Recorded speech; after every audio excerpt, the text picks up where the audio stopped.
Hi, it's Paul, in for this week for Ian on toonTALK, the weekly podcast for Magpie 24/7. Normal service will be resumed. Ian is actually away doing another recording for Magpie 24/7, a very exciting project and a very big name to come onto Magpie 24/7 really shortly. So fingers crossed that is going well at the moment.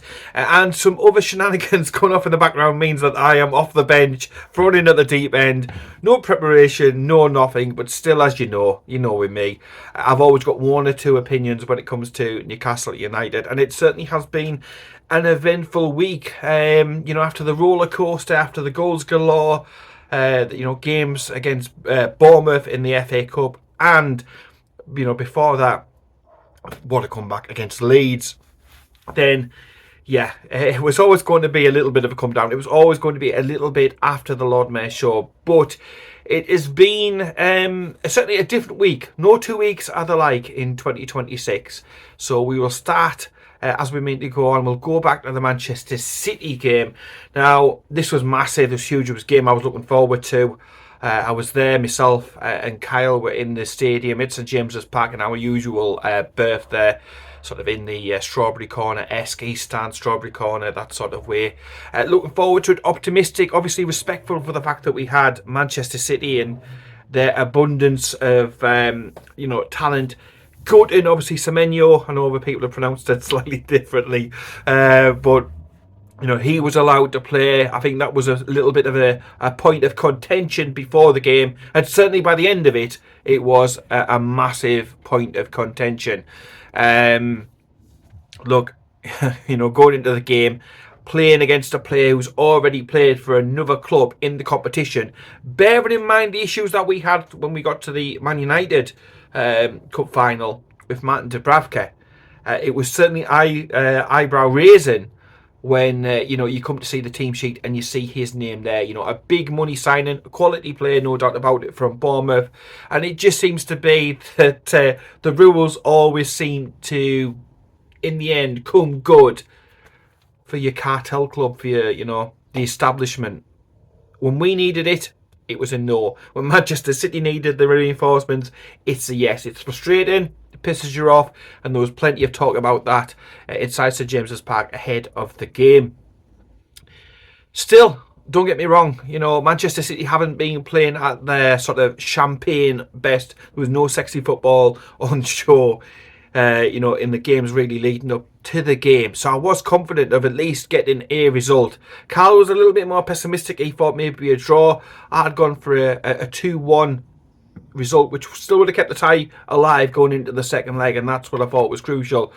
But it didn't turn out that way. I don't want to spend too much time on this game, because I've done the videos as well after, which is up on our YouTube channel. Check it out, subscribe if you haven't already. But I think from the first whistle right the way throughout, yes, we had little half chances, but I think that's to be a bit of a theme of this episode of toonTALK, if I'm being totally upfront with you. We had little half chances, but we never took the game to them anywhere near enough. Eddie Howe come out and blamed fatigue afterwards. Fatigue, tiredness, the fact that we had to go all the distance against Bournemouth in the FA Cup game. And I can see some of his point. It wasn't ideal preparation.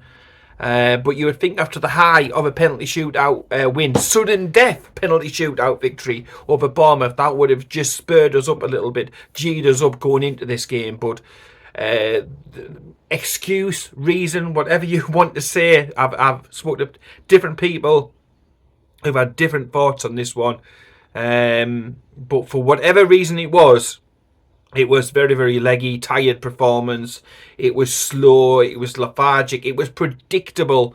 And I thought if we'd have played again for, the full 90, another half an hour on top, and if we even had spot kicks in that bloody game, we wouldn't have likely to have scored, because I don't know, the mindset appeared to be totally and utterly wrong when we looked toothless up top. We had warning signs, then Manchester City take the lead, and that has to be a wake-up call. Everybody was trying to get behind the lads. The fans were all at it, and thinking that we would get some sort of response. We had to get some sort of response. You have to win your home leg. You have to certainly hope that. And I thought we would chuck the kitchen sink at them, to be honest, but we didn't. Again, a massive let-off. There you go, 2-0 up. The goal's ruled out. Literally an ant's knob of a decision, either which way. But we get the benefit. We get the rub. We get the look of the fucking Irish. Whatever you want to call it. We get ourselves a break in the game. And I'm now screaming, lads, take the fucking opportunity. You've not had one opportunity. You've had, this is the second major chance. Get out of jail card. We're still only 1-0 behind, and you're thinking, look, go for it, because I just felt that there was, with the keeper that they've, put in goal for the game, Trafford, he had a rick. We'd hit the woodwork, we'd come close with another chance. I'm like, look, there's a goal in this for us, at least one, if not two. Keep going at it. But just as longer as the game went on, the substitutions were made, and it just didn't look for me, for all intents and purposes, that we were getting anything out of the game. And the sucker punch comes right at the end. You're thinking worst case scenario, keep it 1-0, and you never know. Football is a funny game. Scripts are sometimes wrote. I know our record is absolutely woeful. It's a decade since Rolando Aarons spearheaded a victory down there, but you never know. So I was hoping just keep it 1, but it wasn't to be. They go and just break everybody's heart inside the stadium. 2-0. And you think, look, it was a difficult task before, but it's absolutely nutty fucking horizontal of a task to be able to get through to the final now. It would take such a monster turnaround to sort of salvage the situation. Eddie Howe is still confident. He says it's half time. He was talking about how when we beat Arsenal 2-0 in the first leg, he still felt it was very much in the melting point, that the next goal was massive. And he still thinks the same sort of thing now, 2-0 down, but the next goal would be huge. Obviously, we got the next goal in the Arsenal semi, didn't we, last time out. But he was like, no, we're still very much in this game. We can go down there, we can get a result. And I admire his confidence. Clearly, he sees the players day in, day out, week in, week out. We only get to see them, well, it nearly feels as much at the moment with the games coming so thick and fast, but the talk in the stadium was, that's it. It's deader than a dead thing from Deadland. But again, we have heard that one before, haven't we? It was quite pessimistic heading out of the stadium, to be honest. Just the second goal felt like a right kick in the balls, to be honest. And thought that was it. We heard Eddie Howe going on about some positive performances. I didn't quite see it myself, to be honest. This is the same man who come out and said Murphy was outstanding. Outstanding, Jacob Murphy. We were having a bit of a laugh and chuckle on where we were said about the outstanding Murphy, but again, taken off, injured, issues, worries around Jacob Murphy, adding to the list of players not currently available. But again, I don't think he had an absolutely fantastic game. Didn't help Miley out, didn't help the defence out, and look, it's one of them now. We go to the second leg. It's a free shot. It's literally a free shot, because nobody, no Sky experts, no fans really expect us to do anything in the return leg. And I think even the Manchester City lot are pretty much expecting a bit of a procession through to the final. And it's good, and just hopefully they can go down there, make it respectable. If they could get the first goal, it would certainly make it interesting. You never know, but we'll just see how that one comes. It's a fixture now that Eddie Howe has to seriously consider, because the fixtures are coming so thick and fast. I've seen lots of people suggesting that perhaps we should send a weekend side out there. I know Shane from the page put an article up saying, should we prioritise trying to get back into Europe? Should we prioritise maybe the FA Cup over this one, given the situation, given who we're playing? But I don't know. I don't think Eddie Howe will do that. I think he will rotate, and he'll have to rotate with the game still coming every couple of days. But I think we will go quite strong in that one. And, if we get a goal back in it, you never know. If Manchester City scored the next goal, then I think you see substitutions after 60 minutes, which pretty much tell you that, protecting players for future games. And it's just gutting, because, look, there's I think over my shoulder, you'll just see, I don't know if you can make out, I've got all the gratuitous merch and stuff behind us from the cup final. I've got that date. in a framed picture. What a day. I've waited a few years, 1 or 2 years, to be able to see Newcastle United lift a trophy. I wanted more of that. You know, you've waited so long, decades and decades and decades, to see us lift a cup. You want to see more. You don't want to have to wait another, you know, if I've got to wait another 40 odd years, then I might I might be in trouble. But no, you hope that success breeds success, and you get used to winning. Winning becomes habit. It spreads out to other competitions, and you get better and better and better. That's what you want. And going up, when I was travelling up to Tyneside for the match, listening back to, you know, some of the songs, some of the commentary, you know, you're getting emotional because it means that much. It means so much to the Newcastle United fan, the average Newcastle United fan. Much more than it would, I would say, to a Manchester City fan who's just, you know, got used to drinking out of cups, trophies, awards, you know, titles, all this. You know, they're used to it, but it would have just meant so much. And I've heard some people say, "Ah, but we won that, so let's look at something else." To me, we've waited so long. I'm not keen to sit there and turn my nose up to another League Cup. I would absolutely have given anything to have seen us lift the cup again, to retain the trophy and the scenes and the celebrations and everything else that goes with it, because it's just special. Apart from obviously kids being born and getting married and, you know, the important life things, it is right up there with one of the most important days ever. Certainly for yours truly, and I know that a lot of people out there watching this will feel exactly the same. You know, that's why it's good, and that's why it felt like such a kick in the balls, that late second goal.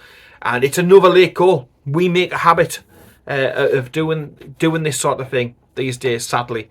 1-0, I thought anything's possible. 2-0, like I say, I think it's a bit like pissing against the wind, to be honest. You're not going to come out of that with any sort of glory whatsoever. So, yeah, that was the Manchester City game. And, you know, it was a case of having to dust yourself down. I'll tell you something. In a way, I was sort of glad that I had a couple of hours to drive down to sort of clear the fog out of my head and to readdress. Because the fixtures come so quickly that, you know, not too long before you're getting into another game, and you can't afford to go in with any sort of negativity or whatnot. But that one certainly stung.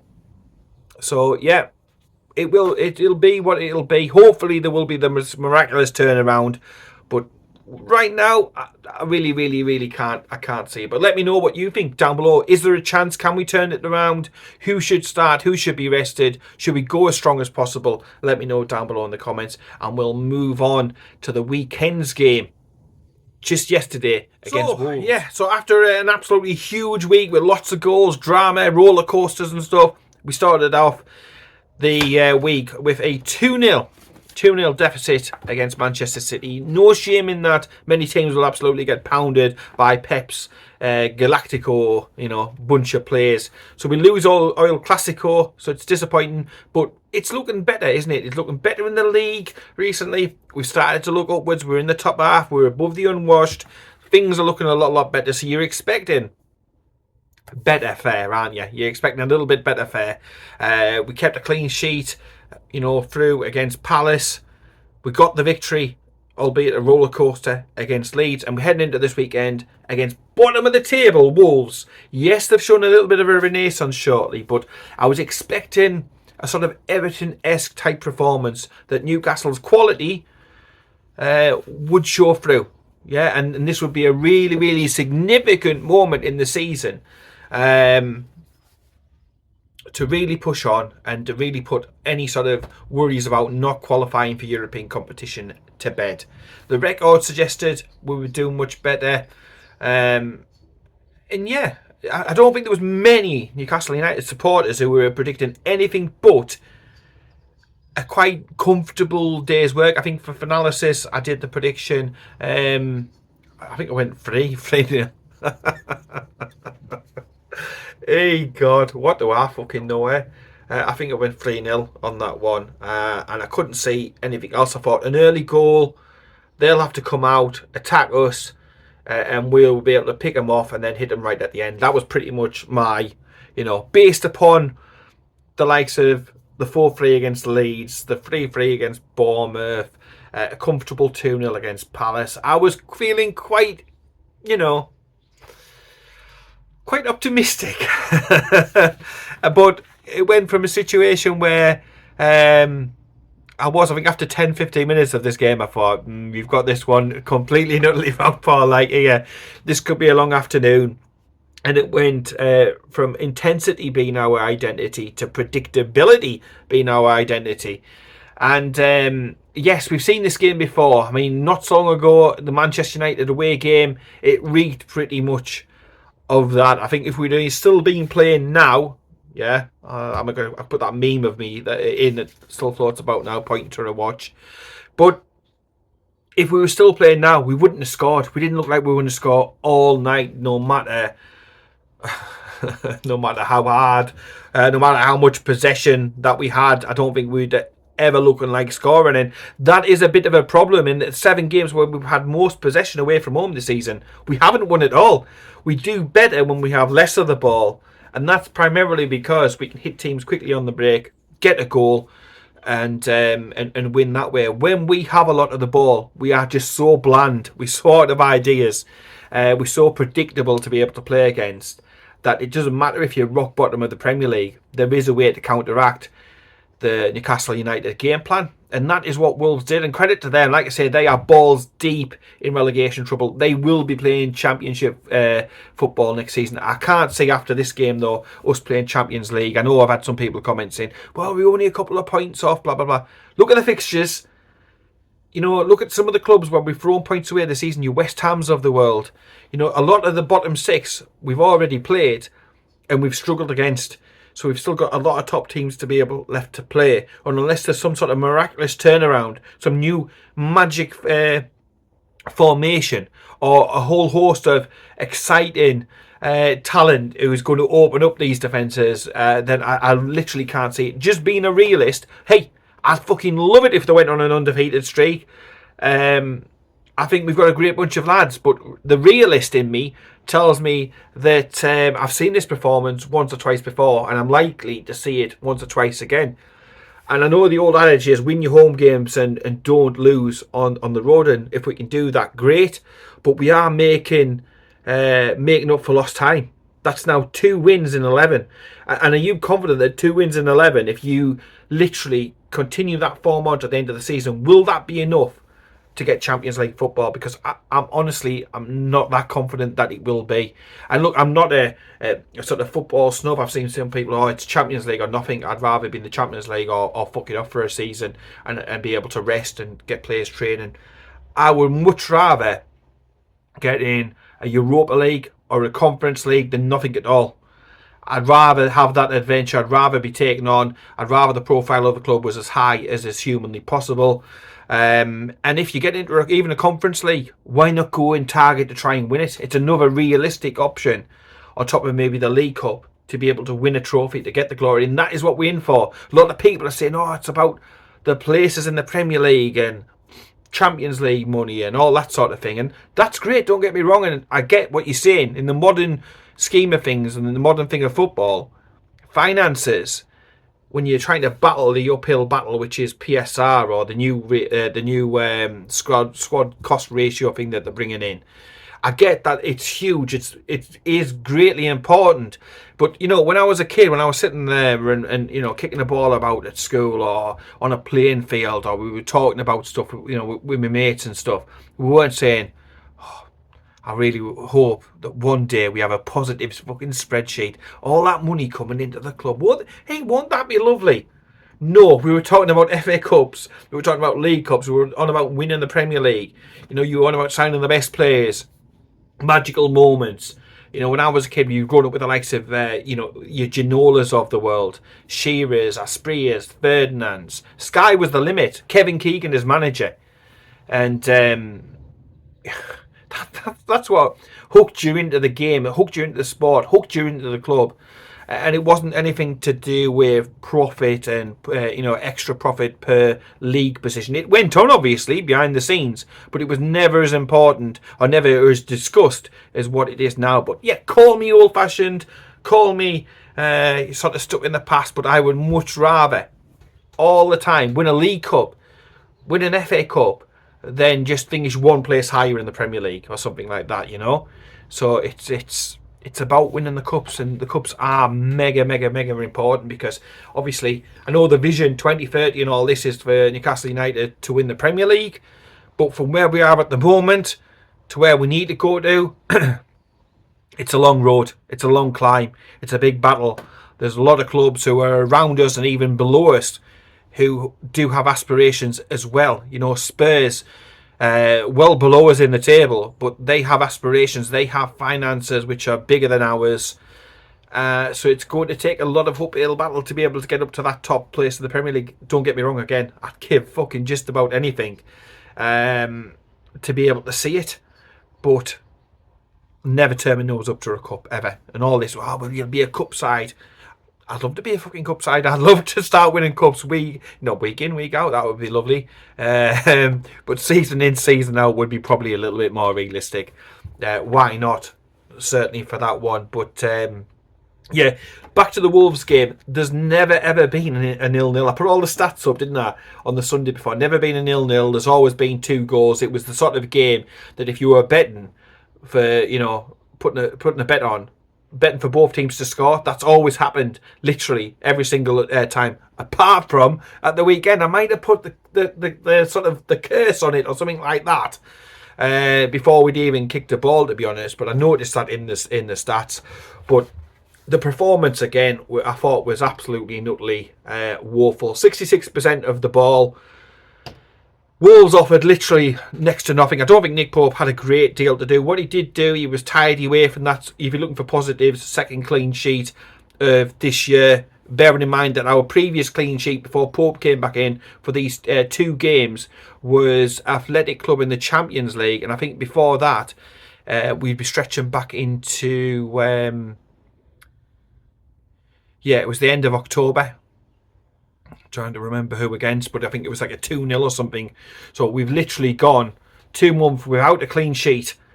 Pope's come back, and he's in this month so far 2 clean sheets already. So if you're looking for small positives, that is definitely one, that we are keeping clean sheets. I think the defence throughout the game looked pretty okay. I mean, it's the only defence that we've got available. But I think that they didn't look troubled particularly. Yes, they're going to have moments where they get the ball and take it to us. But I never once thought, oh shit, Wolves are going to carve us up here and score a couple of goals. I was never worried about that. My worries came in the final third again. Copy and paste to Manchester United away. But 80 odd minutes, 84, 85 minutes before we even had a shot on target against the bottom side in the Premier League is absolutely and utterly fucking tragic and woeful. And voice notes were getting shared with the rest of the lads and stuff. Yesterday I did a video, but before that it was voice notes of everybody, and we're staying in touch. And I was absolutely fucking furious. I was spitting blood because it's just so frustrating, because we've had so many false dawns this season and ups and downs, and you're like, finally, this is a perfect opportunity to make hay while the sun's fucking shining. And then you put in an absolute dog shit performance, not working the keeper enough, and yet, we spent all these tens and tens of millions of pounds on improvements to the squad from last year, and on the face of it, they're playing worse football. So I was absolutely fucking raging, not doing enough, not enough urgency. And we just seemed to be devoid of any sort of ideas once they got to that final third. Okay up till then. I don't think Tonali had his best game, but he's been a little bit up and down. The injury, the illness and stuff like that, it is allegedly led to that. But we have seen flashes of him, haven't we, that do good stuff as well in between. But I just felt in that game, I don't think it was his best. I thought Joe Linton had a good game. The defence was absolutely fine, no issues. Keeper absolutely fine, no issues for once on Nick Pope. So Joe Linton fine. Bruno huffing and puffing, some brilliant little touches and sort of X-factor passes. but his teammates, his attacking teammates, just weren't on the same wavelength as him. Out wide, issues and problems out wide for me. Gordon tracking back too often, going centrally too often. He's reminded me at the moment of when Bobby Robson came in and Alan Shearer, and he'd gone through Ruud Gullit asking him to do absolutely fucking batshit crazy stuff that he would never be able to do in a month of Sundays. And he said, look, forget all that shit that fucking Ruud Gullit's just banged on about. Forget the lot. What we want you to do is to stay in the box, and I want you not to have your back to goal. I want you to be facing the goal at all times. Let me worry about getting the ball to you rather than you worrying about getting the ball in the first place. And as soon as he said that, he went and scored 5, didn't he, against Sheffield Wednesday, and never looked back. But probably, if Ruud had stayed much longer, he would have went. And it's a sort of similar situation, I feel, with Gordon. He's got all the talent in the world. He's got speed, quickness. He's the envy of the likes of, Chelsea have been linked with him. Arsenal have been linked with him. Liverpool have been linked with him. Shock horror. But again, just coming in and out of the game attitude. Sometimes it's like he's wearing a badge saying, I really don't give a shit at the moment. But, England World Cup squad's coming up soon, Anthony. You need to start pulling the finger out of your ass. It's over a year now since his last goal. And again, haircut. And how daft was I pinning my hopes on a haircut that it would turn around Anthony Gordon. But it's been a year now since he scored a goal from open play for Newcastle United. And it's simply not good enough. An odd game or two should be slightly alarming. If he was at another club, at Manchester City, say, for example, that would be alarming that you'd be losing your place. A whole year is damn right disgusting. It's not good enough. And I know Eddie Howe is extremely loyal, and he fought tooth and nail to get Gordon to come here in the first place. But, on numbers alone, that's not a good look. And if you look at his game, and he's been doing this for a little while, I feel, like I say, I'm no Eddie Howe. I can only tell you what I see, what I feel about the game. And I'm seeing a player, like you say, a bit devoid of confidence, despite the fact that fans have been really, really positive, especially inside St James's Park with him, recently, giving him plenty of love and support. He scores penalties still, but he's dropping too deep. He's dropping too deep. Look, don't try and step on the feet of Lewis Hall. Lewis Hall, once again, brilliant. Arguably our best player at the moment, to be honest. But leave Lewis Hall to do Lewis Hall stuff. You don't have to go deep. Dropping central, you don't need to do. What we need to do in these games is have our wide players actually wide, because every time we play against the low block, it's like our kryptonite. It really, really is. So rather than have two players out wide, staying wide and stretching their defence, creating spaces for your Brunos, your Joe Lintons, who was unlucky not to score, instead you come in central. So if the Wolves opposition can literally just pack the edge of the box, and they know that you're not going to go down the sides, so it creates a real traffic jam inside the box that we are struggling just to get through, because there's no moment of magic sort of happening from any of our attacking players. So Gordon needs certainly to stay and touch that sideline at all times. Get the ball, drive into the box, make things happen, win penalties, get shots away, make good passes to teammates in space. He can do that. He's not doing it enough. I think he needs to do it a little bit more. On the other side, Harvey Barnes, because he has to play on the right-hand side because his lordship will not move from the left-hand side.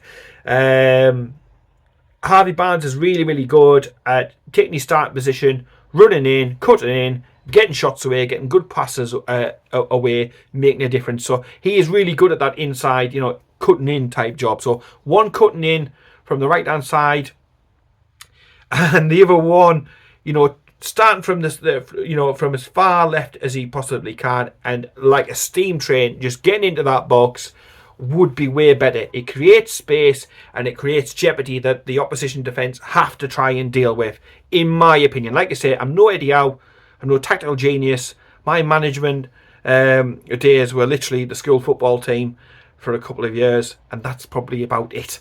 Apart from the odd football manager and watching Newcastle United religiously, that's my qualifications pretty much wrote down on the back of a fag packet type job.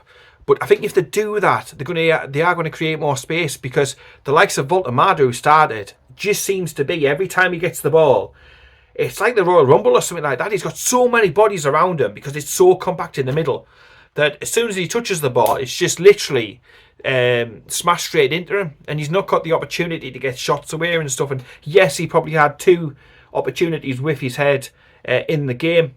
They didn't come off. One, he was, I think, quite unlucky with, to be honest. But he's not got the space, and whilst he's not got the space, it doesn't matter how tall he is, how big he is. You're going to struggle to score goals. And I personally think Voltamada's done really, really well since coming from German football over. I'm a big fan of his, especially the hair. The hair, again, we'll come back to the hair. But I think he's been fantastic. But we need to do better by him. And I touched upon this again on another article on Magpie 24/7. This is what happens when you sign players late. And this is why I was hoping we'd learn lessons for this transfer window. Coming in late, haven't got time to pick up the system, and we're now into a situation where it's literally game recovery, game recovery. There's no training in between any of these games. So how can they look to learn shapes, to learn new set plays, to learn anything useful on the football pitch when it literally is game recovery, game recovery? This should have been done over the summer, bringing in the players nice and early. They're ready for the season, and we have a fantastic season. It's not like that. It's literally on the fly, on the run. And it's the same issue that we're facing with Johan Visser as well. He came on, and he looks a shadow of the player at Brentford. I love the guy. I love his positivity, his community work. I like the fact he's got a few poachers goals so far, because I think that's crucial. But again, given opportunities today, there was a couple of nice crosses floated through, and he just couldn't get on the end of them. And it's disappointing. I don't think we're going to see the best of Alanga, Visser, Voltamada, Ramsey until next season, until they've had that full pre-season. I think there's some green shoots of recovery with the likes of Jacob Ramsey. I think he's looked a little bit better, but that's from, a very, very, very low starting base, low starting point. So we'll see how that one goes. I don't think we're going to see the best of till next season. Premier League proven, Premier League ready, some of them. I'm just not seeing it, to be honest, at all. But yeah, a disappointing game. I think Wolves will be delighted with a point. I think for them now, it's just the case from their fans to the players have shown pride in the shirt, a battling quality, because I think they know where they're going ultimately. But I don't think they can take anything away from their lads. As gutsy performance, I thought it was classy. They did a job, they did a number, they denied us the win, but I don't think ultimately that we did enough to get everything, to be honest. And then at the end of the game, you're looking at 2 games played, no goals. So we've gone from the roller coaster of loads and loads of goals and maybe shipping some in, to now we've gone back to a little bit of bit of constipation going on here, because now we're not conceding any, but we don't like scoring anymore for Sundays. So we can't seem to find that happy middle ground where we're able to score and keep clean sheets and be streetwise about it all. So that's very, very disappointing. So it's sort of the return to the boring version of Newcastle United, as opposed to the exciting roller coaster stuff of previous weeks. So it's disappointing. It was very, like I say, Man United-esque, and we've got to dust ourselves down. We really, really do. We've got to find solutions from within, because to me it doesn't look as if there's a great race on to get any signings over the line. If we were, there should have been, and you would have expected them to have been done by now, because you want maximum bang for your buck. If you're going to sign somebody for 20, 25 million pounds, get them in early, get them as acclimatised as much as that you can, get them in, trying to help the team as much as possible. If we'd have got somebody in, an attacking midfielder, somebody with guile and presence in the middle, we might have won that game. If we'd have got a defender in early doors, we might not have conceded so many goals against Bournemouth. We might not have needed extra time. We might have got a clean sheet against Manchester City. And it's all what ifs, buts and maybes. But certainly by being proactive and giving Eddie as many of the tools as possible to do the job, I think the boards and the ownership would have showed a real backing. They haven't. They're trying to be very sort of prudent about everything and watching the pennies and all that sort of thing. But in some instances, I use the analogy, look, when I'm coming back, and I had to actually, funnily enough, after the was the Bournemouth game, wasn't it? Yes, it was the Bournemouth game. Look, normally I've got exactly worked out how much fuel that I'll need in the car. We're driving home, petrol light starts to flash. Do I go to the service station, which is literally a couple of miles down the road, and put in enough to get me home? Or do I say, fuck it, it's going to cost more on the motorway. I'll wait till I get home, but I'll probably run out between point A and point B. So I'll be pushing the car home. No, you take the sensible decision. I have the wife and the kids in the car, so obviously safety first, that sort of thing. Go to the service station and put in enough to get me home off the motorway, and then fill up at a much more, I'll say, reasonable price. It's still bloody extortionate, but you get my point. And in the same way that Newcastle United need to get what we need to get the rest of the season done, what's the problem with bringing a transfer forward? It's not like we're signing somebody like a Chris Wood, who is just to avoid relegation, then we're going to sell on. We're looking at bringing a transfer forward that we're going to be looking at in the summer anyway. Bringing it forward now, because the need is now. If we get more and more injury at the back, we're fucked. So we're playing with injury-prone defenders as well. It's a risky game, isn't it? But I certainly would have thought, look, stop now, get the signing done now, help us straight away, and let's try and have the best end, the second half of the season, as is possible. I didn't take the risk. I made sure that I had enough to get through to the end of the journey, and Newcastle should really be doing the same sort of thing with regards to transfers and giving Eddie the squad that he needs to be able to compete. Because you can say we're in 3.5 competitions. We're still technically in all 4 competitions. It could be a great season, but ultimately Lewis Hamilton's no good unless he's got a competitive racing car, and Eddie Howe is only as good as what he's got. Yes, he has been backed over the summer, but I don't think we've gone far enough. We're relying on the likes of Jamal Lascelles, who hasn't been seen in ages. Emil Crafts, I mean, where is he? What's he about? And we're still relying on players that Steve Bruce had, So everything taken into consideration, I think we could have done more. And certainly by some of the, again, albeit fag packet type calculations that some of the journalists have done, there is money to spend there. So, I'm in Yorkshire. People historically are supposed to be quite tight around these parts, but I think even they would speculate to accumulate, and that's what you need to do in the transfer. So hopefully something is done between now and the end of the transfer window, which is at 7 o'clock on February the 2nd. So 2 weeks' time, only 2 weeks left to get the deals done. We've passed the halfway point by some way now, and hopefully the club is going to back Eddie. Eddie needs some tools, because if we get an injury to a Trippier, which happens quite often, a Botman, which happens quite often, even Lewis Hall's had his struggles and problems through 2025. Hopefully, touch wood, none of that happens. It's not applicable. However, it is better to be able to bring players off, protect the minutes in the legs, protect big players for big games, rotate around where we need to, rather than be sitting there thinking every time a play goes down, it's like, oh my word, get your prayer mats out, everybody cross your fingers, pray to the gods that it's not going to be yet another fucking injury in a season of absolute, struggles and frustrations, hasn't it? Yeah. Goodness me, what a campaign, what a strange one this has been. Look, the ability is there. We've got a great bunch of lads, the best squad that we've ever had. The ability is most definitely 1,000% there. I think we can all agree on that one. Obviously, different opinions on different things, and obviously I respect everybody's different thoughts and stuff on whatnot. But I don't think there's any denying that the ability is there. But just for whatever reason, it's not working, it's not clicking, and I've seen a lot of people talking about the system, and to be fair, I can agree with that to a large extent, really. To me, against Wolves, and I was screaming this at the TV, and I got done once or twice, to be honest, for shouting at the TV and losing my temper a bit at the old TV. Poor TV, what's it ever done to me, eh? What's it ever done? But when Voldemar came off, I predicted this. I said, it'll be the same subs. It's going to be a winger for a winger, a striker for a striker, blah, blah, blah. And it's like, the missus is like, well, yes, so be it. And I'm like, no, we need to change. We need to change up. I said, this isn't working. I said, I'm not Mystic Meg. I'm I won't make any joke about crystal balls. But I could see the result. I said to the missus after 60 odd minutes, this is either going to be a 1-0 seat to your pants job, or it's a 0-0 written all over it.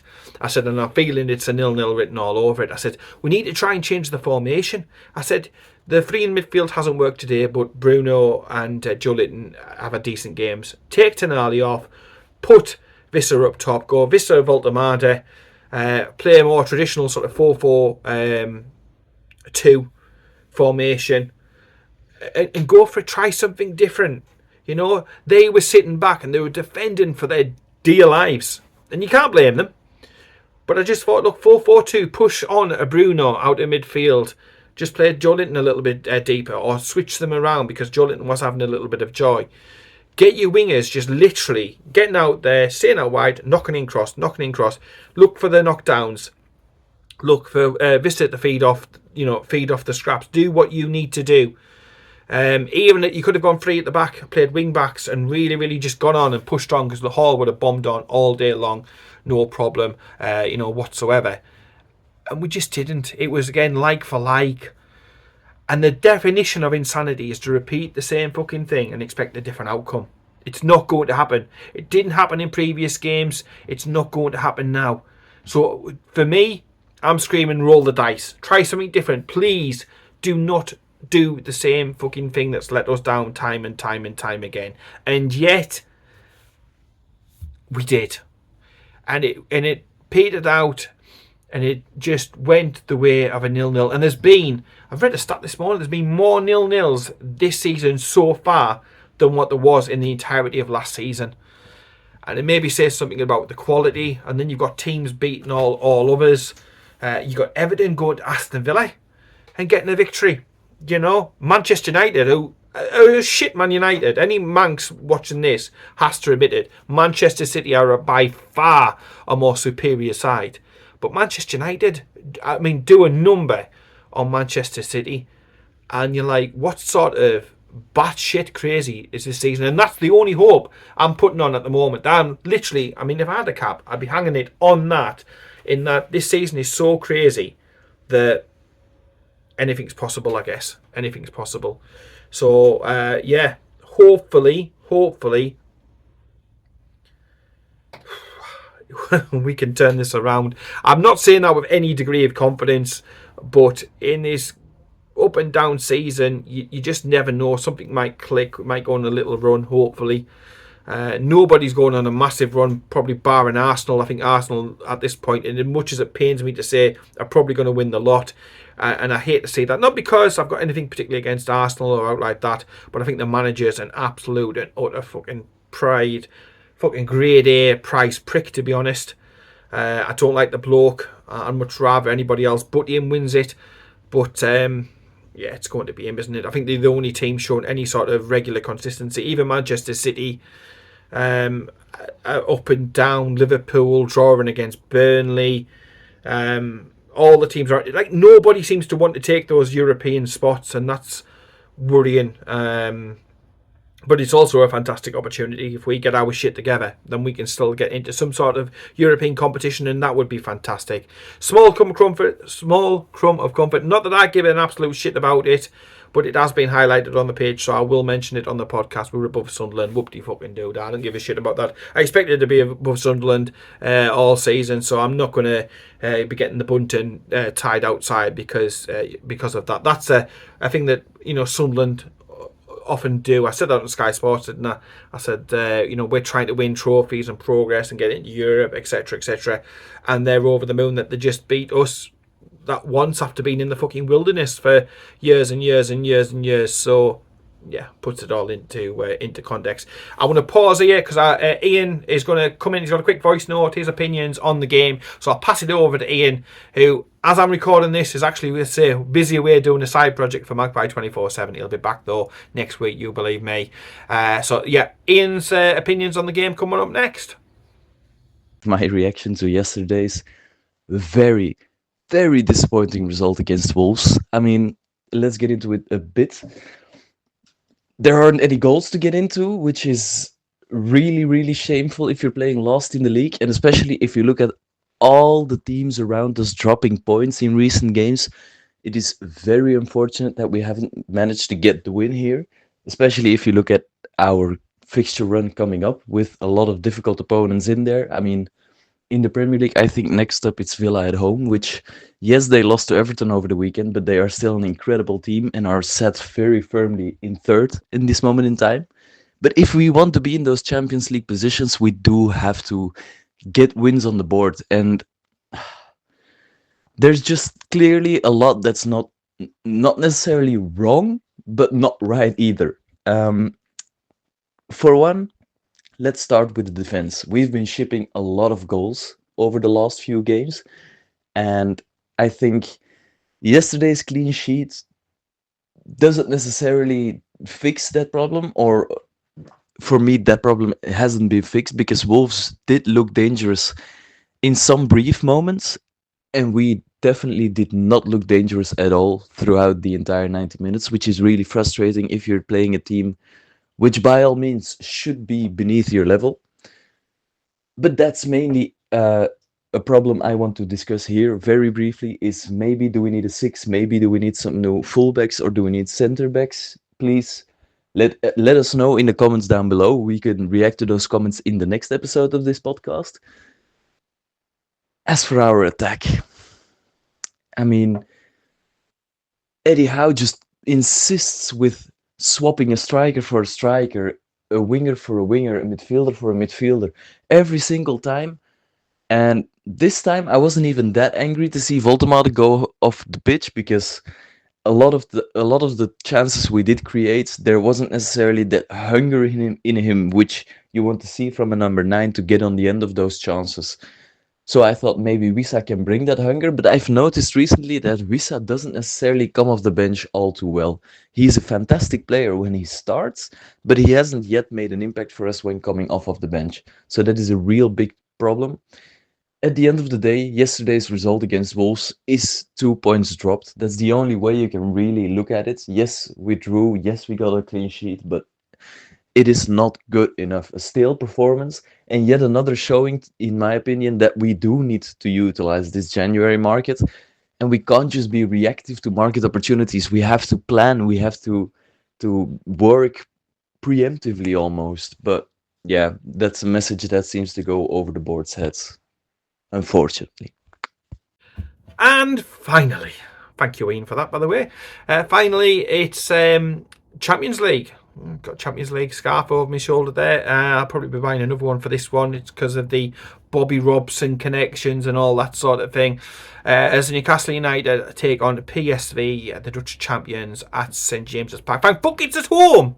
Hey! Fucking class. It's at home, not because I'm looking forward for another 6-hour round trip, because, you know, I think I was getting like, I could have done that journey with my eyes shut, to be honest, because I've done it quite a few times recently. But yeah, PSV, it's a good game, it's a great game. It's a name, isn't it, at St James's Park, that you know, the Bobby Robson connection. And look, get a win and we should be there or thereabouts, should we not, and be able to get through to the knockout rounds of the Champions League, keep the European dream, the European adventure going for a little bit longer into the season. It will not be easy. It will not be easy. I know people say, oh, Dutch football and all this sort of thing. Yeah, park that to one side. Champions League, they've got the pedigree, they've got the name, they've got the weight behind them. So it will not be an easy game. And it'll certainly not be an easy game while we're making games more difficult for ourselves with the way that we're setting up and playing and how we're approaching stuff and our set pieces. Oh, my word. That's probably a separate podcast just on its own, set pieces or lack of them. But yeah, a massive game, massive opportunity. Get the win. And a lot of people say, oh, you get nearly £2 million for that win. Yeah, we will have defeated a very, very good side. We've all seen what they've done in the competition previously and the problems that they have made for other English teams. So we need to be very, very careful. We need to be aware of that, certainly. But look, go there, put fans' minds at rest, get a performance, get a few goals, and then we've got one more group Champions League game. Yeah, away. Brilliant, isn't it?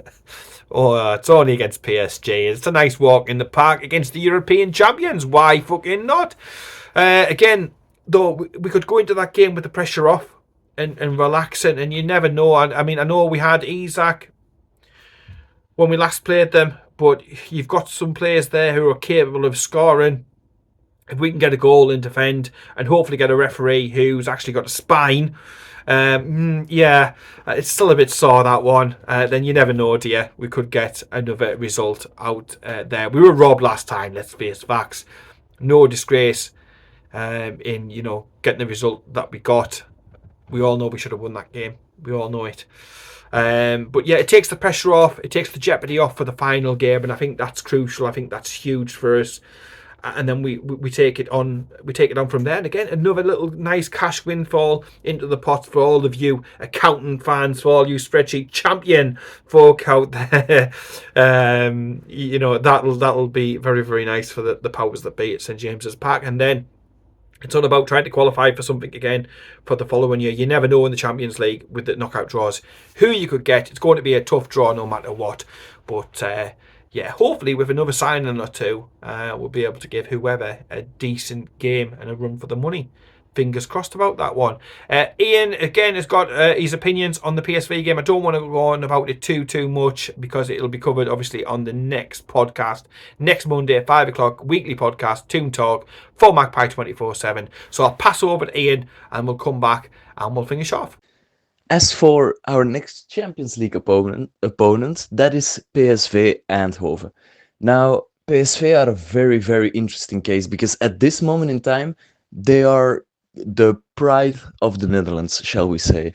With Ajax and Feyenoord both genuinely being shocking this season, I think PSV are by far the best team in the Dutch league. I think they already are 14 or 16 points clear of second place, meaning they've pretty much sewn up the Eredivisie title already this season.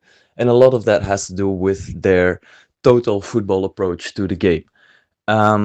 They've got some solid players in defense, but their left back, which has been the first choice left back for most of the season, is only coming back now from the Africa Cup of Nations with Morocco in Salah Eddin. They play a central defender in Jarek Gaziarowski, who is someone I would be keeping an eye out for if I were Newcastle United, because he's left-footed, 21 years old, fantastic on the ball. Next to him, they are playing a number 6, whose defensive output isn't necessarily that of a 6 you think, yeah, he could play centre-back. It's Eddie Howe. The real reason they do play him there is to football from the back, or to play ball from the back. Then right back, that could be Dest, that could be Mauro Junior. Either way, the fullbacks and Eddie Howe will move into the midfield, so the midfield will become a very congested zone. The midfielders that are usually playing for them, Joey Veerman is still there, who has been linked with a move to Fenerbahce this January, but he's decided to stay until the end of the season. They have who's still in at number 10, because their maybe even best player this season, Ismail Saibari, is also just coming back from the Africa Cup of Nations with Morocco. So that might be a very lucky break for us too.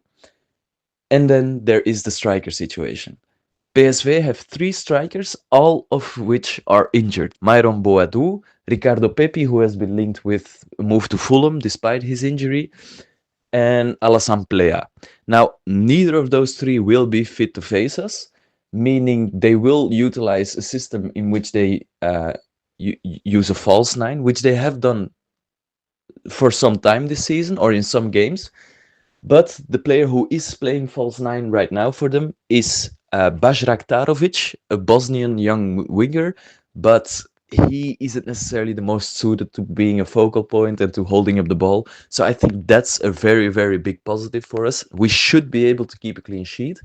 The wingers, I mean, we all know about Ivan Perisic. At 37 years of age, he's probably been the Eredivisie's most impressive player this season. Got them over the line against Fortuna Sittard over the weekend, which is one of those annoying Brighton-esque teams in Holland. So he's still doing bits for them at 37 years of age, but we shouldn't allow him to do bits against us. And on the other wing, you've got Drioes, who seemingly only performs in the Champions League. You've also still got players there And then there are also still players like Dismal, for example, who is a Romanian winger they just signed over the summer. Paul Wanner, who plays in their midfield and is actually a number 10 that came through to the Bayern Munich Academy, but is now playing in a sort of number 6 role for them, a deep lying playmaker role. Basically, a lot of people out of position to make the vision of Peter Bos become reality, of that total football, which the best Dutch teams are quite known for. But it also means that we should be able to play through them, genuinely through them, because there are so many players out of position, and because this is such a makeshift starting 11, shall we say. So I absolutely foresee us to be able to get 3 points and to actually maybe have to get 3 points in this fixture. Now back over to you, Paul. So, thank you, Ian, for that one. And thank you for watching toonTALK. Subscribe to the channel if you don't mind. That helps us out massively. It doesn't cost you anything, but it does help us out. We're trying to grow the channel, and it has had a brilliant start to 2026. So, thank you for all of that. The shorts, the videos, the podcasts all seem to be doing really, really well. So, yeah, that's great. Your support does mean a lot, to us all as well. After this game midweek, of course, in the Champions League, we do have the small matter of the game against Aston Villa at St James's Park. It will, park the Everton game. Just park it out your mind. Aston Villa, as we found on the first day of the season, are a good side. We'll have to be our best to get any sort of result against them, but we're capable of doing it. And I'll obviously be back for that one as well with Kyle inside St James's Park. The podcast comes back as normal on Monday, and we'll be discussing the Champions League game, and we'll also be discussing the result against Aston Villa and looking forward to the next couple of games. And hopefully, maybe, just maybe, we might be able to discuss a transfer or two in. There's still talk about a lot of transfers going out. Lascelles going out is one that's sort of doing the rounds and stuff, so there may be one or two more departures after the likes of Heffernan, didn't he? Joe White, Harrison Ashby, they've all left in the last couple of days. But talk about Jamal Lascelles leaving, and that'll be quite a seismic thing because he's been there through it all. He's been a great player for Newcastle United. But we'll discuss it when it happens. Lots of rumours about West Ham as well. So a possibility that we're discussing that one on the next episode of toonTALK, which will be back to its normal format. Ian will be your host. And there will be a guest from the Magpie 24/7 team. And perhaps there may be another guest as well. A little bit of a sneak peek there for you for that one. But we'll see how that one goes. In the meantime, take care. Keep it tuned. Subscribe to all of our channels. And I will speak to you very much, certainly, a bit later. Join us Monday for toonTALK, a Newcastle United podcast by Magpie 24/7.